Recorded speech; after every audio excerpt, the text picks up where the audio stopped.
नाशिकमध्ये अशोक खरात प्रकरण अजून पूर्ण थंडावलेलंही नाही. नाशिकची जनता अजून त्या धक्क्यातून सावरलेली सुद्धा नाही. आणि अशातच सातपूर परिसरात एक नवीन सेक्स स्कॅन्डल समोर आलं आहे, जे खरात प्रकरणापेक्षाही मोठं असल्याचं माध्यम म्हणताय. सातपूर भागात एका उच्चभ्रू व्यावसायिकाचं ऑफिस आहे. रोजच्या व्यवहारात गुंतलेल्या त्या माणसाला कधी वाटलंही नव्हतं की त्याच्या ऑफिसमधूनच त्याचे खाजगी आयुष्य जगासमोर उघड होईल. काही दिवसापूर्वी त्याचा टॅब त्याच्या कार्यालयातून चोरीला गेला. सुरुवातीला ती एक साधी चोरी वाटत होती, पण त्या टॅबमध्ये जे काही होतं ते साधं नव्हतं.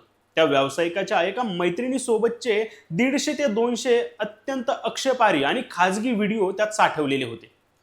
टॅब चोरीला गेल्यानंतर लगेचच 4 जणांनी त्या व्यावसायिकाला संपर्क साधला.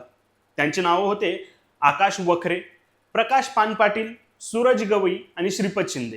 त्या चौघांनी थेट सांगितलं, टॅब परत हवा असेल आणि ते व्हिडिओ व्हायरल नको असतील तर तब्बल 12 लाख रुपये द्यावे लागतील. हे ऐकताच त्या व्यावसायिकाच्या पायाखालची जमीन सरकली.